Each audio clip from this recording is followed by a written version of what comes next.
Good morning, students.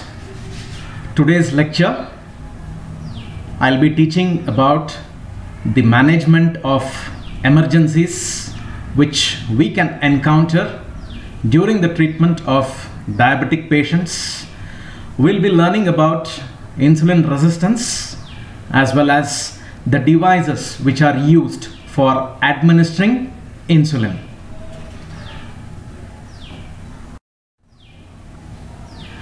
Before moving on to the management of emergencies, what is the dose of insulin used in diabetics?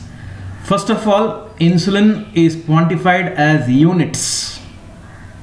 In type 1 diabetics, the patients may require anywhere between 0.4 to 0.8 units per kg per day.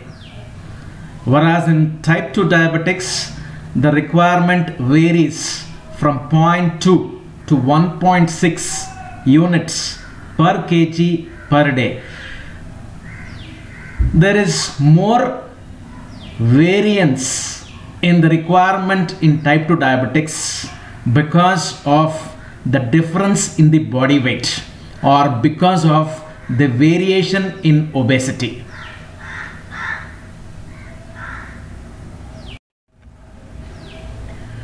Now, how do I say what is the target when I treat a diabetic either with insulin or oral antidiabetics? So, we take into consideration the laboratory parameters, the target which I want to achieve as far as fasting plasma glucose levels are concerned in my patient when I treat him is 90 to 130 milligrams per deciliter. The ppbs target, the postprandial blood glucose target when I am treating my patient with antidiabetics has to be less than or equal to 150 milligram per deciliter. And the target level of glycosylated hemoglobin levels to be achieved on treatment in diabetics is less than 7%. What are these laboratory parameters? For fasting plasma glucose levels, the blood sample should be collected after 8 hours of the patient fasting overnight. Blood sample collected 2 hours after having a meal can be used to estimate the postprandial blood sugar levels. Glycosylated hemoglobin level is very important because it gives us the average plasma glucose levels in the past 3 months. That means it is an important laboratory parameter not only for diagnosis of diabetes mellitus but also to know how well the patient is responding to the anti-diabetic treatment. As I have told you in the previous slide, the target for fasting plasma glucose levels should be 90 to 130 milligram per deciliter. The target ppbs after treatment should be less than or equal to 150 milligram per deciliter. The target glycosylated hemoglobin should be less than 7% on antidiabetic treatment. What diabetic emergencies are we going to discuss today? Number 1, hypoglycemic coma. 2, diabetic ketoacidosis or diabetic coma. 3, hyperosmolar coma or non-ketotic hyperglycemic coma.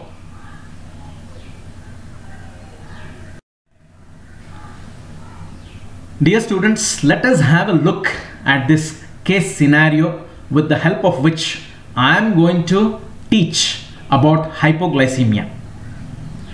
A 30-year-old diabetic on insulin treatment complains of sweating, palpitations, headache, and dizziness since 5 days. Occasionally, he had visual disturbances and motor incoordination. On history, it was noticed that the patient had reduced the food intake after taking his regular dose of insulin, and he had been diagnosed with type 1 diabetes at the age of 15 years. So see here, what has happened here is the patient has had symptoms of hypoglycemia. Why? You can see there, the patient had reduced the food intake after taking his regular dose of insulin. So naturally the plasma glucose levels will go down, because of which he had the symptoms of hypoglycemia like sweating, palpitations, headache, dizziness, visual disturbances and motor incoordination. So one of the reasons for hypoglycemia in a patient on insulin is reduced food intake after taking the regular dose of insulin. So let us know more about hypoglycemia. So this diagram shows us the various symptoms of low blood sugar or hypoglycemia. It could be headache, behavioral disturbances which can be antisocial sometimes, difficulty in concentration, easy fatigability, reduced exercise tolerance or weakness, trembling or tremors, fast heartbeat, tachycardia or even palpitations, nervousness, hunger, visual disturbances, slurring of the speech, sweating, anxiety, and if the hypoglycemia is severe, the patient can become unconscious, he can throw seizures and can slip into what is called as hypoglycemic coma. Hypoglycemia is the most frequent and potentially the most serious reaction to insulin.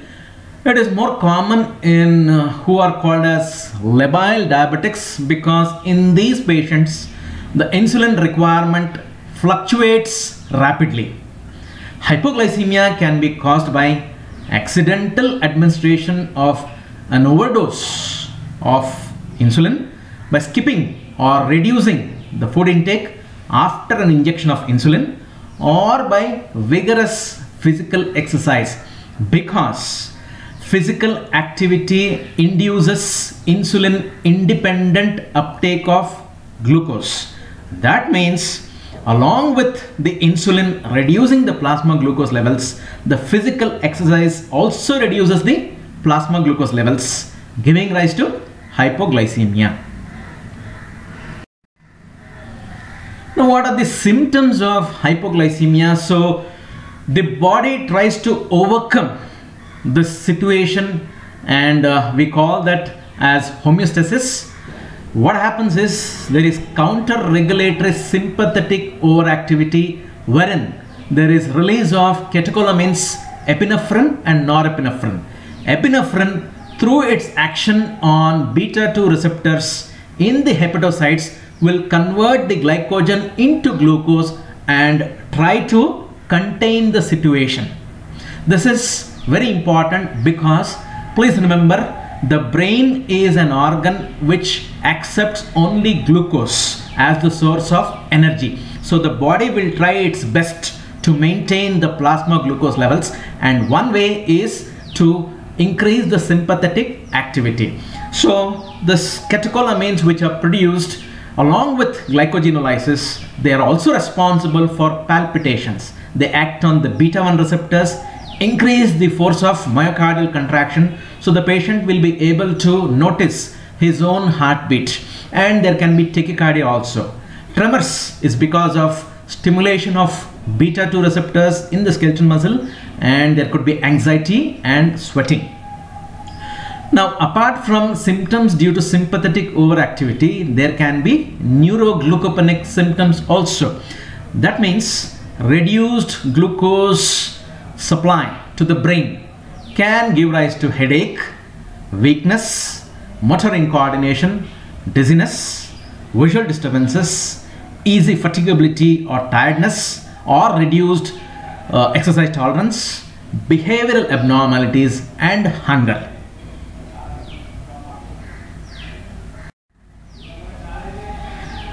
Most of the times, sympathetic symptoms appear earlier than the neuroglucopenic symptoms. The hypoglycemic symptoms are highly variable. They are highly subjective. They differ in different individuals.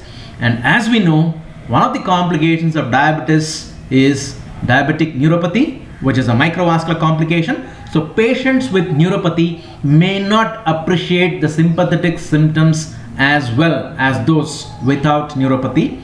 And there is something called as hypoglycemic unawareness, which is seen in patients not only because of diabetic neuropathy, but also because of repeated hypoglycemia. Now, if the plasma glucose levels goes below 40 milligram per deciliter, it can be very dangerous. Mental confusion, behavioral abnormalities, the patient can throw seizures and can slip into the complication called as hypoglycemic coma. And please note, prolonged and repeated hypoglycemic attacks can cause irreversible neurological deficits. So please remember, hypoglycemia is much more dangerous than hyperglycemia. And not to forget, if the person is driving a vehicle or walking on the road, there are chances of accidents, chances of falling down when the person is walking, and these are all very dangerous. So how do we manage hypoglycemia due to insulin? First of all, we should create awareness amongst our patients who are on insulin. You should tell them that there could be attacks of hypoglycemia, and they should also carry with them some chocolates, biscuits, some fruit juice, or any other source of carbohydrate in case of emergency. So the patient should be educated about the symptoms of hypoglycemia. So when such an episode of hypoglycemia happens, if the patient is very well conscious, we can administer 15 to 20 grams of glucose or any other source of glucose, and this is rapidly going to reverse the symptoms. And if required, if the response is not good, you can repeat it after 15 to 20 minutes. Suppose the hypoglycemia is very severe. The patient has impaired consciousness, is not able to take anything orally. You can give 50% of glucose, 30 to 50 ml intravenously. Suppose the patient has altered consciousness, is not able to take anything orally, intravenous glucose is not available. As the last resort, you can give glucagon, or less preferred is adrenaline. Glucagon is going to enhance glucose formation through glycogenolysis. Adrenaline also does the same. Why adrenaline is less preferred is because it increases the heart rate, which is already risen because of sympathetic overactivity, and it can be very dangerous.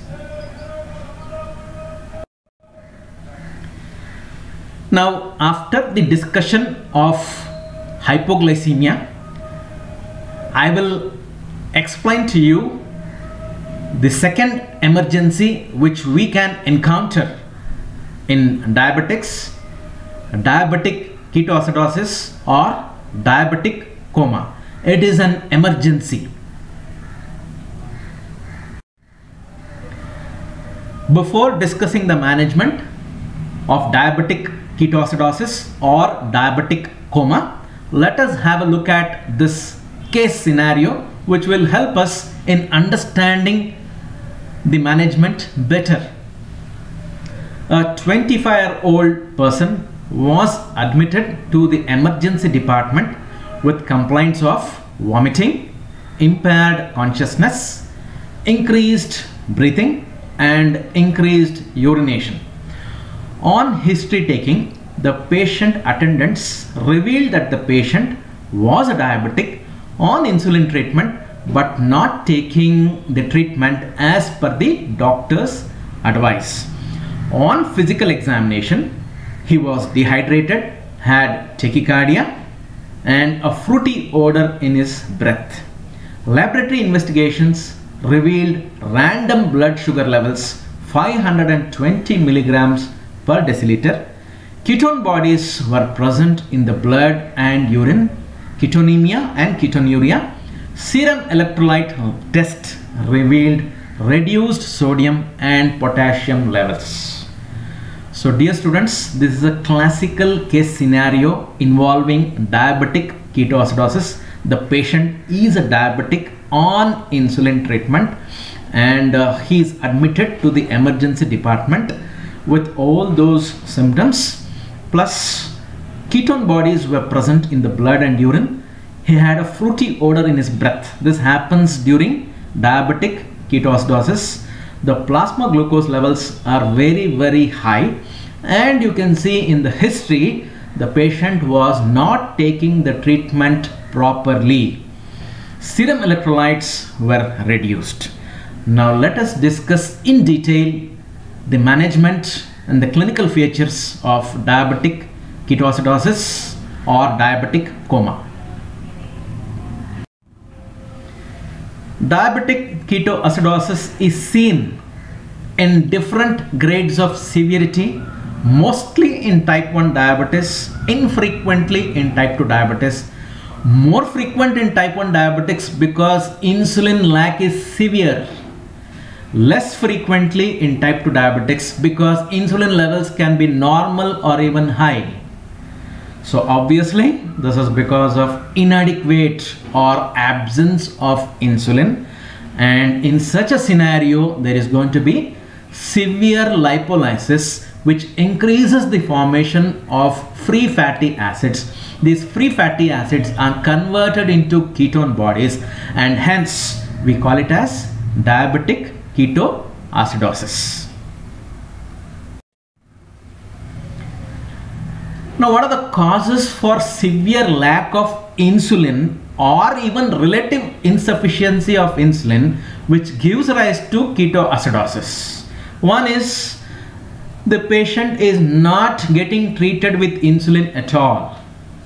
Two is the patient is getting treated with insulin but at inadequate doses. Number three is the condition which produces a relative insufficiency of insulin although the patient is on regular or even adequate treatment with insulin. Now, what are these stressful conditions which cause a relative insulin insufficiency in spite of the patient being on regular, consistent and a good treatment with insulin? So these stressful infections can be infection, which is the most common cause for precipitating ketoacidosis, trauma or injury, surgical procedures, pancreatitis, stroke or even labor.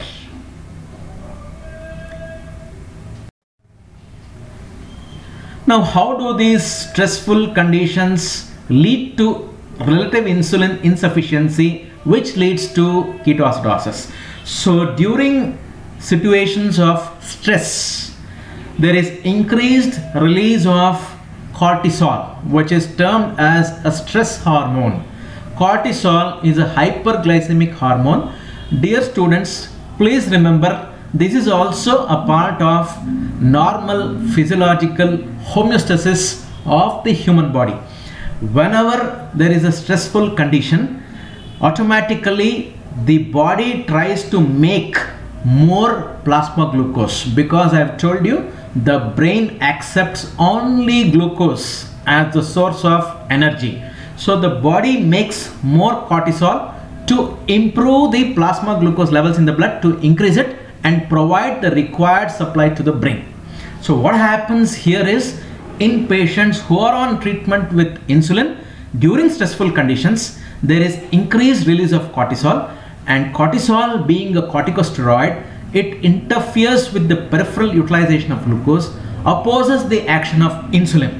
So how much ever insulin you are giving in your patient is not enough, and that leads to relative insufficiency of insulin, that leads to increased lipolysis and increased formation of ketone bodies, giving rise to diabetic ketoacidosis. Let us move on to learn about the clinical features of diabetic ketoacidosis. Classically, patients of ketoacidosis will present with hyperventilation, the respiratory rate is increased, dehydration, and altered consciousness. Apart from these features, there can be vomiting, hypotension, shock, and tachycardia. Now, what are the reasons for hyperventilation? Because there is increased formation of ketone bodies, there is acidosis, and to overcome the acidosis, the human body increases the respiratory rate to exhale more of carbon dioxide. So that's the reason for hyperventilation, and hyperventilation can lead to dehydration. Now, what are the causes for dehydration? One is hyperventilation, which is because of acidosis. Acidosis is because of increased formation of ketone bodies. Two, osmotic diuresis. Since there is a high plasma glucose level in diabetic ketoacidosis, there is going to be spilling of glucose into the urine because the renal threshold for reabsorption is overcome. Now, this glycosuria is responsible for increased formation of urine because of an osmotic action, and not to forget, presence of ketone bodies in the urine is also responsible for an osmotic action, increasing the formation of urine. That's the reason for osmotic diuresis. Excessive formation of urine obviously causes dehydration. Number three, ketone bodies can give rise to vomiting, which obviously causes dehydration. Now, there is something called as intracellular dehydration, which happens because of hyperglycemia. So when there is more plasma glucose, the osmolality of the plasma increases and there is drawing of fluid from the cells. This causes intracellular dehydration, which directly can cause impairment of consciousness. Now, what are the causes for impaired or altered consciousness? One, as I have just discussed, intracellular dehydration. The second is the ketone bodies which have formed, they interfere with the utilization of glucose by the brain. So obviously there is going to be altered consciousness.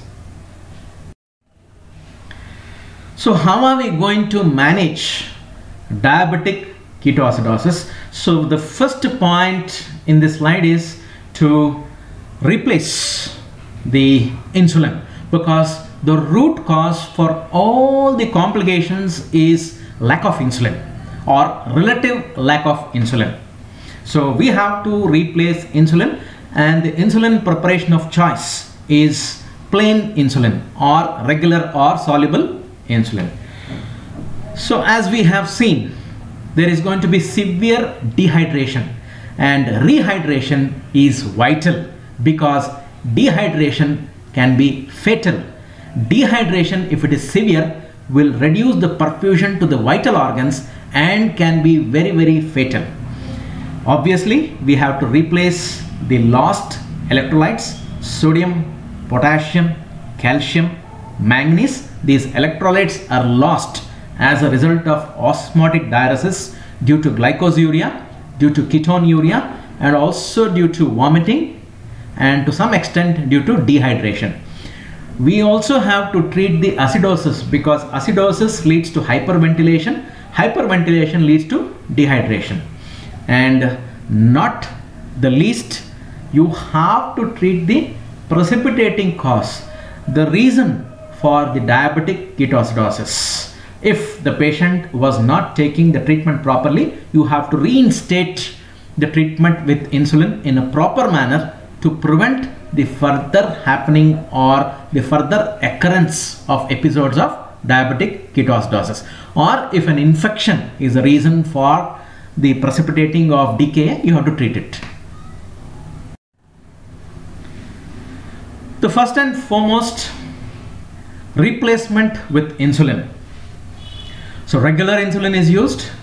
So how much of insulin should I give? So the protocol says we should give a bolus of 0.1 to 0.2 units per kg body weight of the patient, followed by an infusion of 0.1 unit per kg per hour.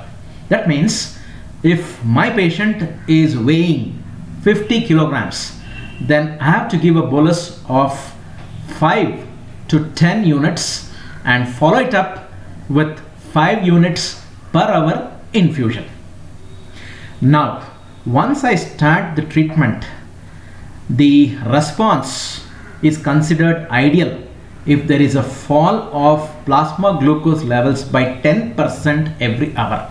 If that doesn't happen after 2 hours of starting treatment, then I double the infusion dose.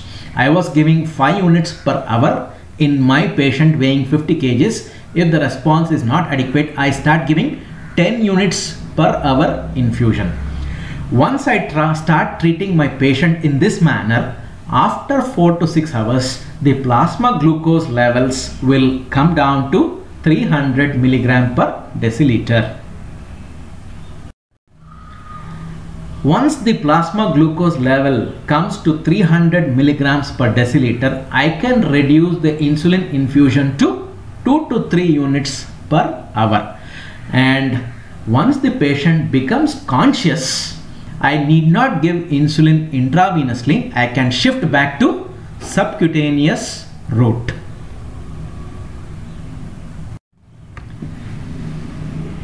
Simultaneously, along with insulin replacement, you have to rehydrate the patient and administer the lost electrolytes. So I give initially 1 liter of normal saline and gradually reduce to half a liter every 4 hours depending upon the improvement in the plasma volume. Once the heart rate, the blood pressure, renal perfusion are adequate, I can change to half normal saline, and once the plasma glucose levels falls to 300 milligram per deciliter, I start giving 5% glucose in half normal saline, because by the time ketosis is cured, there would be reduction in plasma glucose levels to a great extent. And please remember, there would have been depletion of liver glycogen also, because in the absence of insulin there will be glycogenolysis. So to prevent the fall in the plasma glucose levels to a great extent after treatment of ketoacidosis and to replenish liver glycogen stores, we start giving 5% glucose in half normal saline after the plasma glucose level falls to 300 milligram per deciliter. There will be loss of potassium in the urine up to 300 milliequivalents, but this is going to be taken care of by the exchange with intracellular potassium. But when I start giving insulin intravenously, regular insulin intravenously, all the potassium in the plasma is driven intracellularly, giving rise to dangerous hypokalemia. So to prevent this, after 2 hours after beginning of the treatment, I can give 20 to 30 milliequivalents per hour of potassium chloride added to the infusion.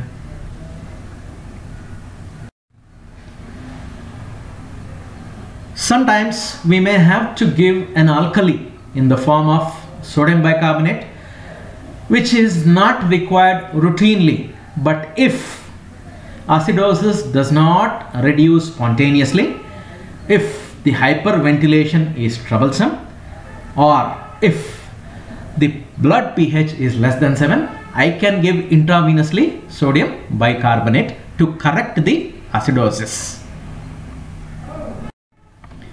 If the phosphate levels are normal to low, then I can give 3 to 4 millimoles per hour of potassium phosphate.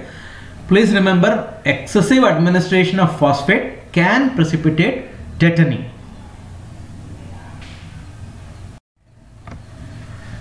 Last but not the least, what is the reason for precipitating diabetic ketoacidosis that has to be treated?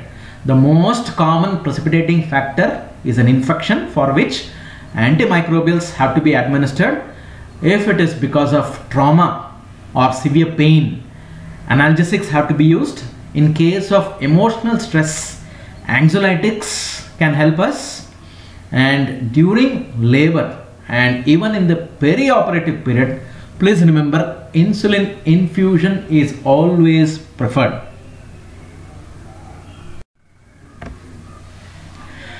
I will discuss the third diabetic emergency which can take place.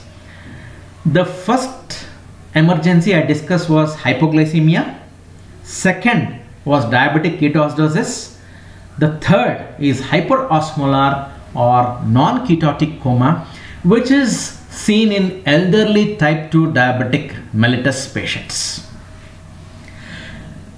How do you say this is the emergency in type 2 diabetes? Because of the lack of formation of ketone bodies.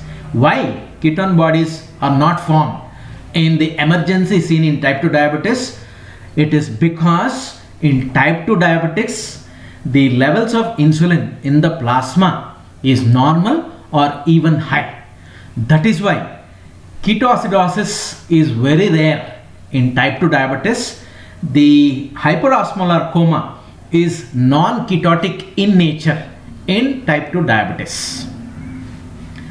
The precipitating cause of hyperosmolar coma in type 2 diabetics is almost the same as that of the precipitating cause in ketoacidosis in type 1 patients, like infection, trauma, etc., etc. Inadequate treatment. Now, in this condition, the plasma glucose levels are very high. It can go beyond 600 milligram per deciliter. Plasma osmolality is very high, more than 320 milliosmoles per liter, and there is a deteriorating mental status. Now there is going to be prolonged glycosuria because of spilling of glucose into the urine, giving rise to osmotic diuresis. So gradually what is going to happen is there is going to be dehydration because of osmotic diuresis. The urine output also reduces because of fluid depletion in the body. Now the high plasma glucose levels are responsible for altered or deterioration of mental status because it can cause intracellular dehydration, and if this becomes severe, then the patient can slip into coma. Now because of loss of fluid, the viscosity of blood increases, because of which the blood becomes very thick, blood flow becomes very sluggish, there is increased risk of formation of thrombus or a clot. Because of this, prophylactic heparin is given in hyperosmolar coma. Now management, when compared to the management of diabetic ketoacidosis, fluid replacement has to be more vigorous. Lesser insulin and lesser potassium are required. Alkali replacement may not be needed because there is no acidosis. There is no acidosis because there is no formation of ketone bodies. In spite of vigorous treatment, mortality rate is very high, and we should never forget to treat the precipitating cause.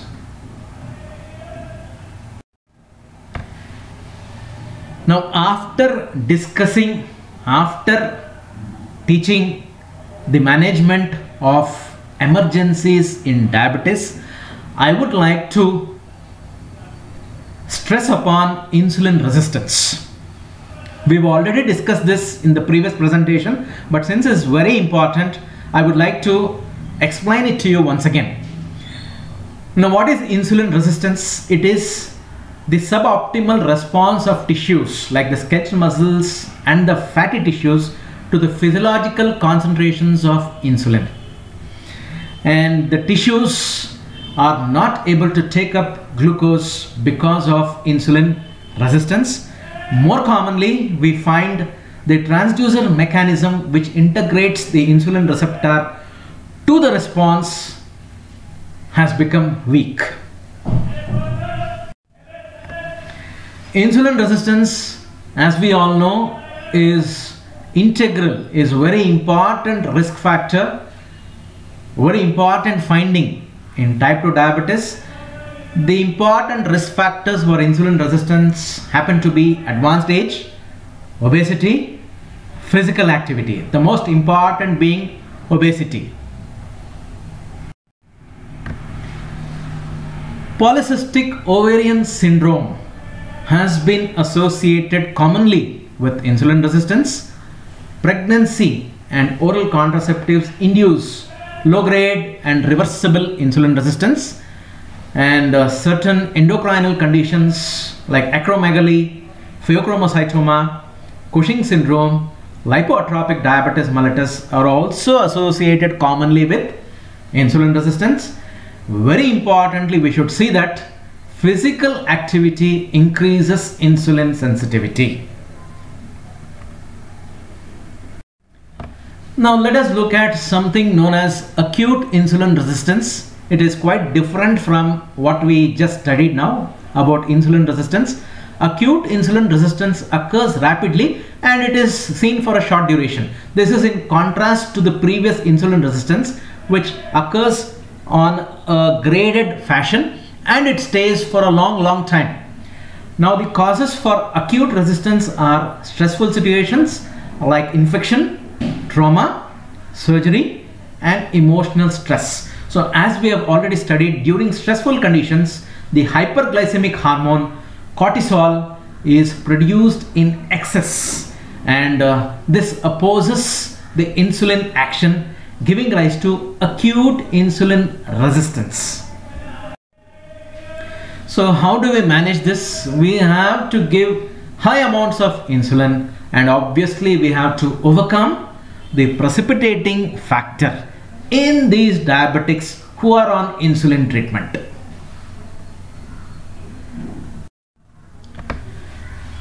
Now coming to the devices which are used to administer insulin. We have pre-filled syringes, insulin pens, inhaled insulin, insulin pumps, and the last is implantable pumps.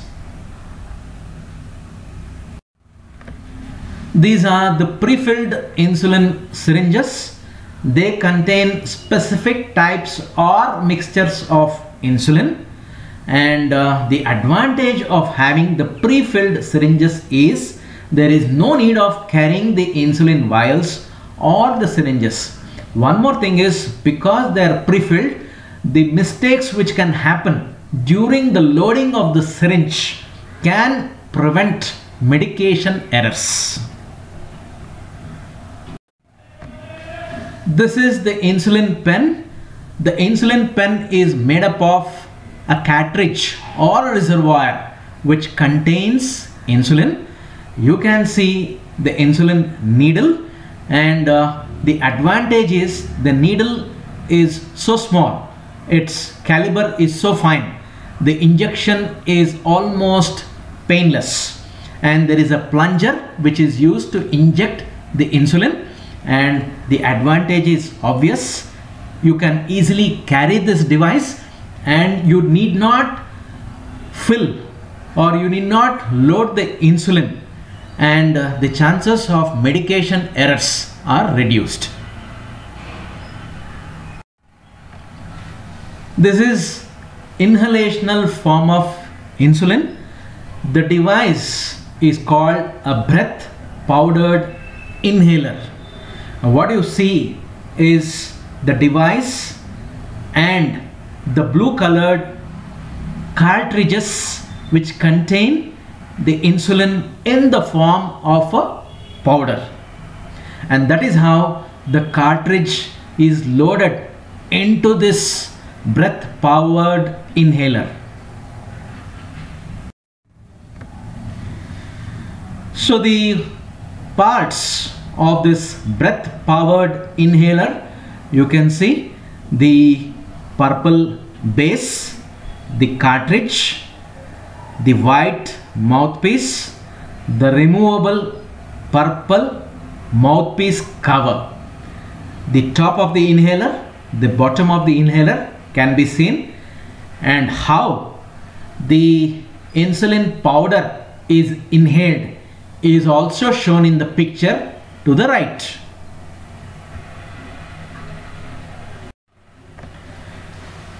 Technosphere insulin is the other terminology for inhalational insulin. It is indicated in both type 1 and type 2 diabetics. It's basically an inhalable insulin powder, and that is the formulation. This insulin powder is aerosolized by inhalation, and it is rapidly absorbed across the alveoli, giving rise to a rapid onset of action 10 to 15 minutes and a short duration of 3 hours action.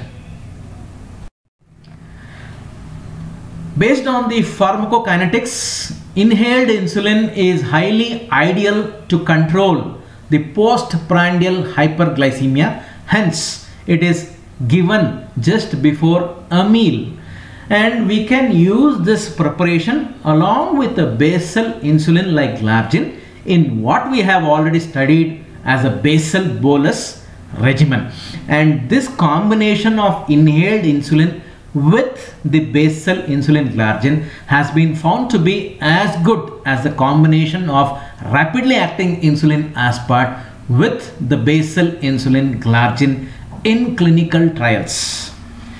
But there could be cough in greater than 25% recipients, and this preparation is contraindicated in smokers and patients of COPD, which can be chronic bronchitis or emphysema.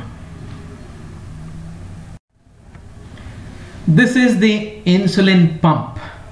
As you can see, the insulin pump is a portable device which is connected with the help of a flexible rubber tubing to a cannula which is inserted subcutaneously with the help of a needle. Now, the insulin pump consists of a reservoir or a little cartridge which houses insulin. The insulin pump also consists of a miniature computer which we can use to program the release of insulin. There is also a continuous glucose sensor which is shown in the picture. Now these are the parts of the insulin pump: the reservoir, the insulin pump which houses the computer. There is the infusion set. The reservoir can be refilled with the help of an insulin vial. We can also see there is a sensor for continuous glucose monitoring, which is an optional device.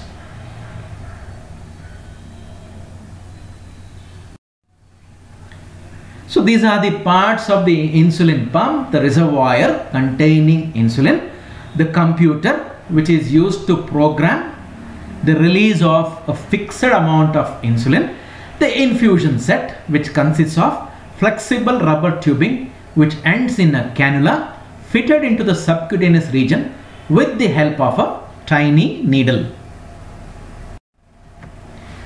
So the insulin pump is programmed to release basal insulin at a rate of 1 unit per hour. This is the same rate at which the pancreas release insulin in the human body, at a rate of 1 unit per hour.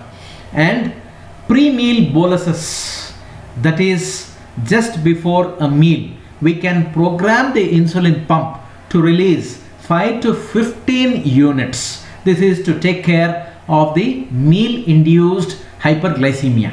Yes, All this looks theoretically very attractive, and this is known as continuous subcutaneous insulin infusion.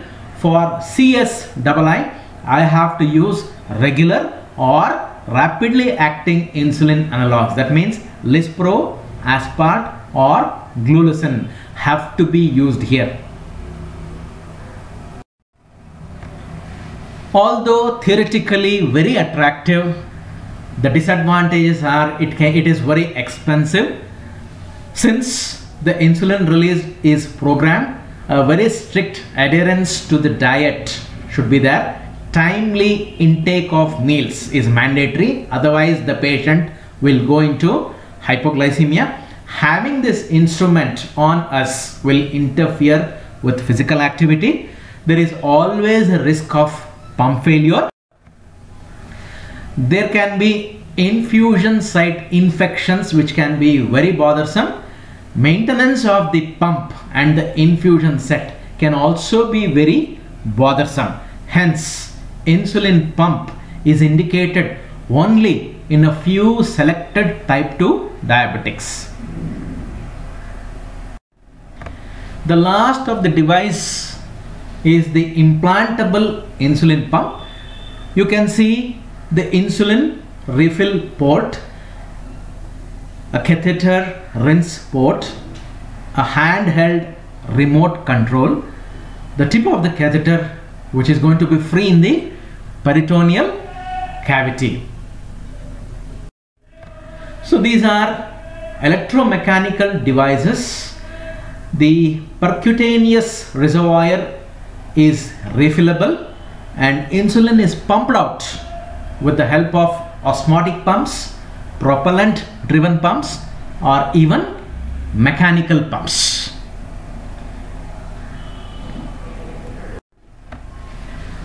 With this, I come to the end of this lecture presentation. I have discussed in detail the management of emergencies in diabetes mellitus, hypoglycemia, diabetic ketoacidosis, hyperosmolar non-ketotic coma. I have discussed insulin resistance, acute insulin resistance, and I have also discussed the various insulin devices which are used to administer insulin. Thank you very much. Happy learning.